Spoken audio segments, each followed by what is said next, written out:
was brushing my teeth when I saw the military van outside my apartment. That's the first thing that told me something was wrong. Military vans don't park in front of my building. Not in my neighborhood, not unless somebody's dead or there's a bomb scare. And this van just sat there, running. It was still there when I finished brushing. Still there after I poured cereal. Still there while I sipped cold coffee at the window. I remember thinking the soldiers looked bored. Then I noticed one of them had blood on his sleeve. Not a lot, just a streak, bright red against the uniform. He kept rubbing at it like he wanted to pretend it wasn't there. That was the moment I stopped feeling normal. The whole morning felt off. There was this weird hum in the air, like after a big thunderstorm, but the sky was cloudless and hot. People on the street were walking faster than usual, heads down, some coughing into their sleeves. Not just one or two. Everyone looked like they'd either been up all night or were about to be sick. My neighbor, old Mr. Gorski, was standing by his door with a box of Lysol and a baseball bat, muttering about those people downtown like he knew something I didn't. I laughed it off, but even that felt wrong. The laughter didn't fit. I didn't fit. My phone vibrated with an emergency alert, but it glitched out, the screen showing only the word warning in big red letters. No details, no instructions. Then the notification disappeared. The Wi-Fi went down just after noon. I thought it was Comcast again and tried resetting the router. It didn't work. The news on my phone kept jumping from story to story. An accident on 5th, a fire near Central, a shooting at the mall, like it couldn't make up its mind what mattered. None of the big channels were talking about the van. None of them said why the cops were taping off intersections in the middle of a sunny Tuesday. I called my girlfriend Sam to see if she noticed anything weird. She didn't answer. That was the second thing that really scared me. Sam always answers. I texted her. Then I called my brother, then my parents. Nobody picked up. I started to wonder if it was just me, if maybe my phone had bricked, but then the building group chat went off. Somebody had seen a fight on the corner. Real bad, they said. Someone bit a chunk out of another guy's arm. The police tried to stop it and got bit too. My friend Marcus wrote, "Don't go outside, dude, just trust me." I paced around the living room with a baseball bat I found in my closet. I don't play baseball. I have no idea why I even had it, but I clutched it anyway, staring at the door, waiting for another alert, or for Sam to call, or for any noise that sounded wrong. Outside, I heard sirens and shouts, helicopters buzzing. My stomach was a knot. That's when I saw my neighbor across the hall, Jenna, dragging her suitcase down the carpet. Her face was gray and tight, and she looked at me like I was already dead. She didn't say a word, just shook her head and left. I watched her go, wanting to say something, anything, but the words wouldn't come. I turned back to my window and saw another military van roll up, doors opening, soldiers yelling for people to get inside and lock their doors. One of them screamed at a man who kept walking, told him, "If you don't listen, you're going to die." That's when I realized the people coughing weren't just sick. Some of them were staggering, arms twitching, faces slack. There was blood now on the sidewalk, drops trailing down to the alley. I locked my front door and dragged the bookshelf in front of it. It felt ridiculous and desperate, like a scene from a bad movie, but I did it anyway. I closed every window and turned off every light except the one in the kitchen. I filled the tub with water like I remembered seeing in hurricane prep videos. I messaged everyone in the group chat to stay inside. Some people laughed at me. Some said good idea. I don't think it mattered.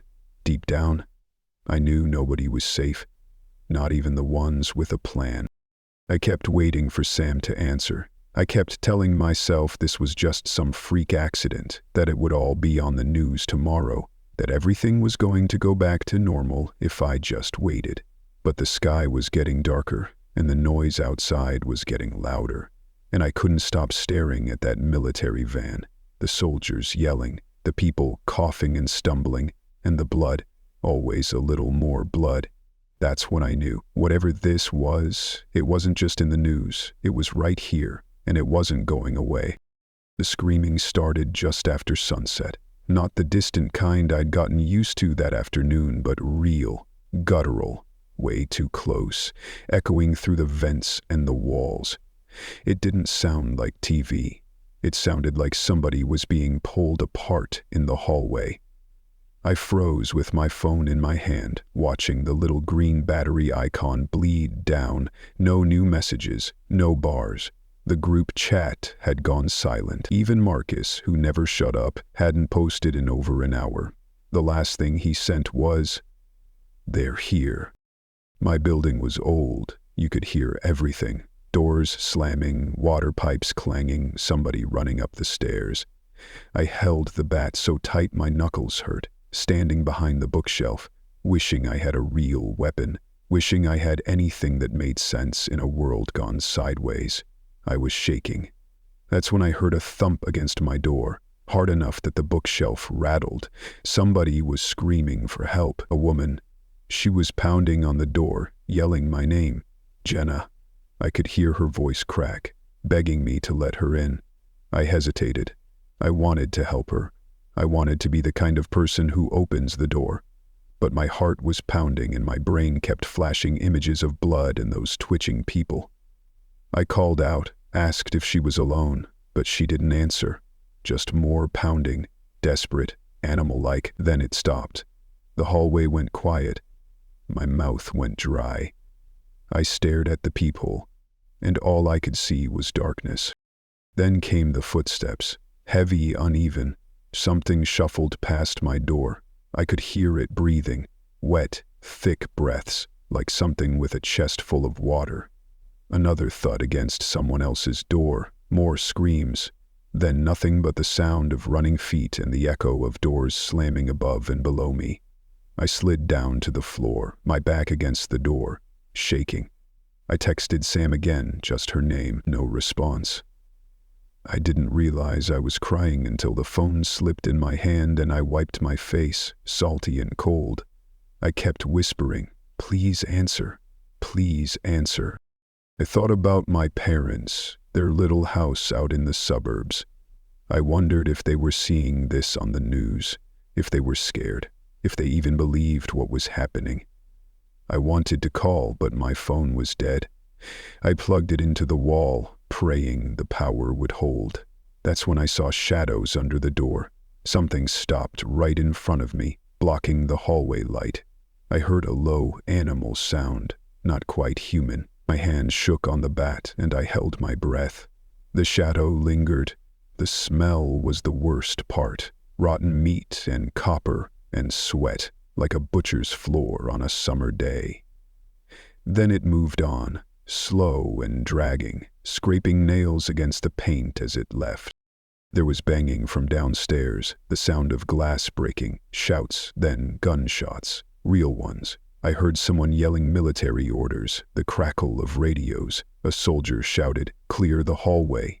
Then came more gunshots, short and sharp, then silence. I pressed my ear to the door. I didn't hear Jenna's voice anymore, just footsteps, heavy boots, and something being dragged down the stairs. I almost opened the door, I almost did. But I was too scared. I couldn't make myself do it. I just sat there, breathing, listening, waiting for something, anything to make sense. When the building finally went quiet, I got up and peeked out the window. The streetlights flickered on and off, washing everything in yellow and orange. I saw bodies on the sidewalk. Some people were still moving, crawling on all fours. A soldier was fighting off three of those things. They pulled him down and I watched him disappear in a mess of flailing arms. I didn't even feel scared anymore. I just felt numb. Then my phone buzzed. A new message from Sam. 3 words. "I'm not me." My hands shook so bad I dropped the phone. I read the message again and again. I stared out the window, my reflection warped and ghostly in the glass. The world outside was gone, broken. People I knew weren't people anymore. I stood there, shaking, trying to decide if I should run, hide, or pray. All I knew was that the thing I'd been pretending wasn't happening, was happening, and nobody, not even Sam, was coming to save me. The world didn't end in a bang, it died in pieces, small choices that added up until there was nothing left to save. I stood in the kitchen, staring at Sam's message, reading it again and again, waiting for my hands to stop shaking. They never did. My mind kept spinning. Did she mean she was infected, or just losing it, or something worse? I called her, straight to voicemail. I texted her, desperate. Where are you? Are you safe? Please, Sam, please. I waited, watching the street below as the bodies stopped crawling and just lay there, twitching. The lights flickered once and then stayed off. The city was swallowed by dark. I felt the building change. People moving in the halls, some screaming, some arguing. One guy sobbing so loud I could hear every word. The group chat lit up for a second, Marcus saying his window was smashed, that he was going to try for the stairs. Someone else said they were hiding in the laundry room.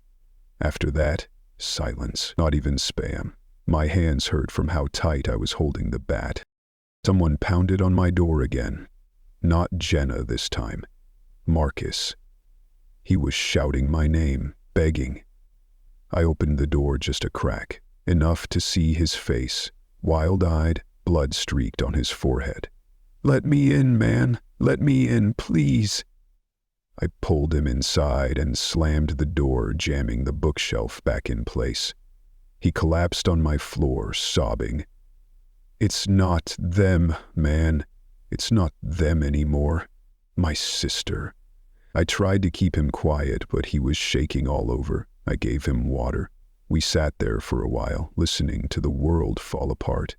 I tried to ask about Sam, about his family. He just shook his head. That's when the fire started. I saw the orange glow out the window. Somebody's apartment had gone up, maybe from a candle or a busted outlet. The flames crawled fast, licking up the side of the building, choking smoke billowing in through the vents. I ran to the bathroom, soaked towels, shoved them under the door. The fire alarm started screaming, but nobody came to help. People were trapped, banging on doors, some breaking windows, their voices cracking into nothing. Marcus and I dragged the bookshelf away. The hall was thick with smoke. Someone stumbled toward us, coughing and clawing, and for a second, I thought it was Jenna, alive. But her eyes were wrong. She reached for me and I saw the bite, raw and black on her arm. I swung the bat. I didn't want to. I didn't even think. It was her or me. The crack was sickening. She went down. Marcus started screaming. I almost did too. We ran.